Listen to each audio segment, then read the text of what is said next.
शकुंतला सुबह सुबह जब अपने आंगन में उठकर बैठती है, तभी वो अपने पैर के पास खून देखती है और चिल्लाने लगती है। खून खून बहू खून, अरे कहाँ हो सब घर में, किसी का खून हो गया है। शकुंतला की बात सुनकर शकुंतला के बेटे बहू आंगन में आते हैं और देखते हैं शकुंतला खून खून चिल्ला रही है। तभी सीमा, जो कि पान खा रही थी, वो आंगन में ही पान थूक कर कहती है, अरे माँ जी, कैसी बातें कर रही हो आप? ये तो मेरा पान का लाल रंग है जिसे आप खून समझ बैठी हो। अरे राम रे राम, तेरे पान खाने की आदत ने तो हमें गरीबों से भी गरीब बना दिया है। माँ जी, मेरा पान मेरी दिक्कत, और रही बात पान की, तो आप लोग पहले से ही गरीब हो, इसमें मेरे पान की क्या गलती है? अरे अमीर तो मेरा घर तब होगा ना जब तू ये आदत छोड़ेगी। मेरा बेटा आज तक एक कसेली भी नहीं खाता, लेकिन तू न जाने क्या क्या खाती रहती है। तूने तो मेरी नाक कटवा रखी है। सीमा को पान खाने की बहुत ज्यादा आदत थी। जब भी उसे किसी भी सामान के लिए पैसे दिए जाते, वो सामान बेशक कम लाती, लेकिन अपने पान के लिए पैसे बचा लिया करती, जिस कारण शकुंतला और सीमा में आए दिन कलेश होता। लेकिन सीमा कलेश के बाद भी पान खाकर खुश रहती। एक रोज शकुंतला के मोहल्ले में एक आदमी आता है जो सफेद कमीज ब्लैक पैंट में था और उसके हाथ में कई सारे सर्फ के पैकेट होते हैं।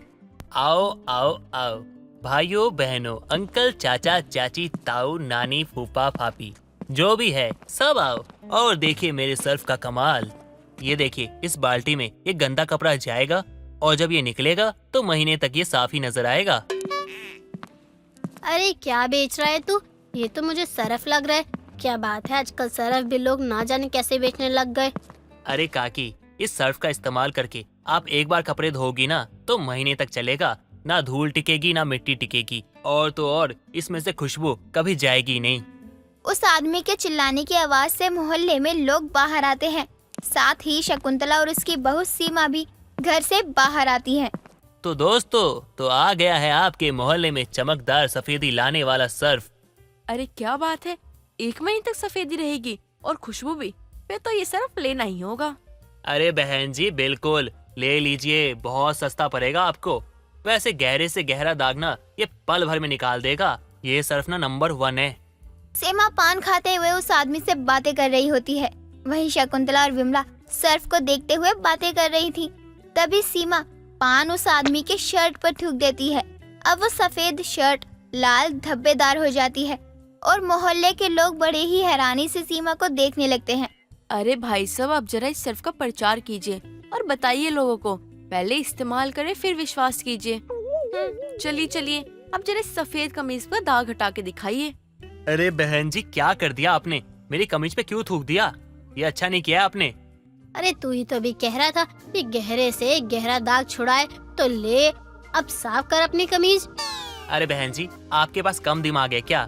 महंगे से महंगा सर्फ भी ना ये पान का थूका हुआ दाग ना हटा नहीं पाता है, और आप मुझे कह रही हो कि मैं ये हटाऊं? अरे 10,000 की तनख्वाह में पान के दाग छुड़ाने बैठ जाऊं? मान गए ना कि आप इस दाग को नहीं छुड़ा सकते हैं। अरे चलिए निकलिए। अरे भाई साहब, अब निकलते हो या दोबारा थूक दूं आपकी कमीज पे?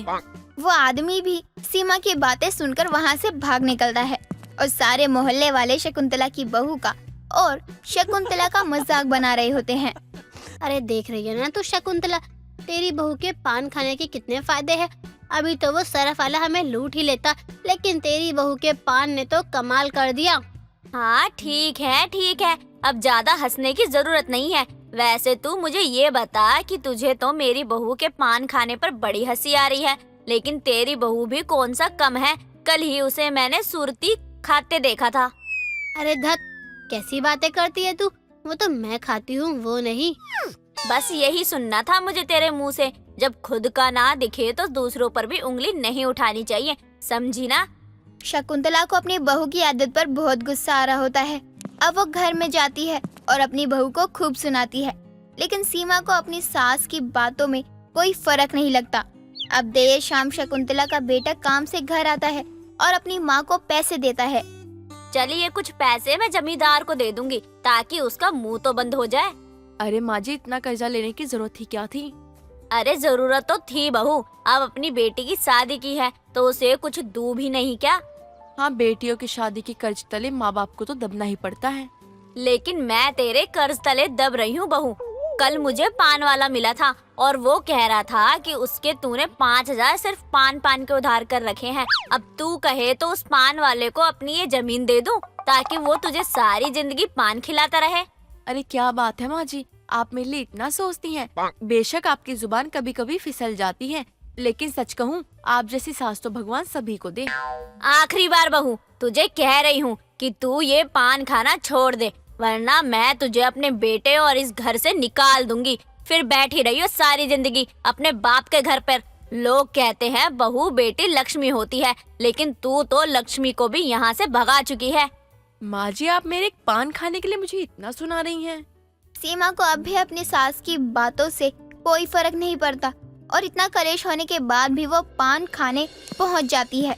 लेकिन जब सीमा पान लेने जाती है तो पान वाला सीमा से कहता है, बहुरिया, शकुंतला बहन ने तुम्हें उधार पान देने से मना कर दिया है, और वैसे भी तुम्हारे पिछले 5,000 तुमने अभी तक दिए नहीं है मुझे।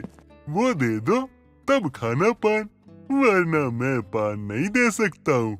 अरे कैसी बातें कर रहे हो काका आप? पान का पैसा तो मैं अभी लाकर दे दूंगी, आप चलाइए खाता और उधारों में ही होने दीजिए।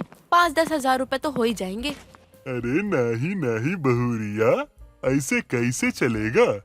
अभी आप पान दे दो काका, माँ जी ने पहले दिमाग बहुत गर्म कर रखा है। अरे अरे, ऊ के लिए ना पैसा लगेगा। बस बहुत हुआ, अभी मैं आपके मुंह पर पैसा लाकर मारती हूँ और एडवांस पैसे भी देकर जाऊंगी, लेकिन मुझे कोई पान खाने से रोक नहीं सकता। अब सीमा घर जाती है और कुछ पैसे लेकर आती है और पान वाले को देकर कहती है, ये रहे आपके पैसे। अब आपने मुझे अगर पान खाने के लिए रोका तो आपके लिए अच्छा नहीं होगा, जल्दी से पान दीजिए। अरे क्या बात है बहुरिया, शकुंतला तो गरीब नाम की है।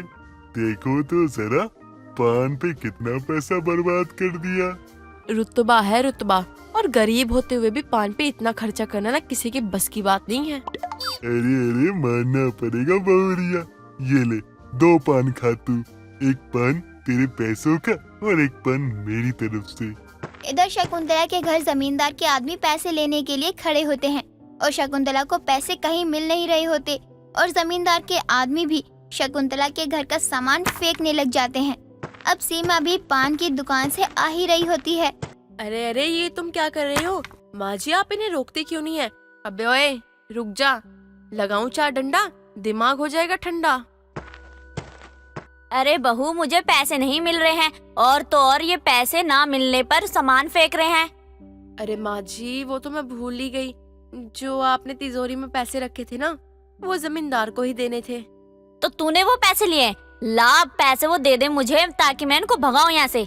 लेकिन वो पैसे तो मैं भी पान वाले को देकर आई हूँ, वो पिछली उधारी थी ना, तो वही वो धमकाने लग रहा था मुझे, तो मैंने उसे पैसे दे दिए।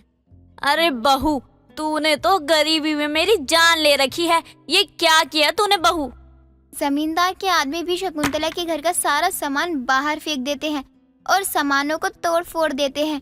ये सब देखकर सीमा को भी बहुत पछतावा होता है कि उसने जो भी किया बहुत गलत किया, और उस दिन के बाद से सीमा पान खाने की अपनी आदत में सुधार लाती है।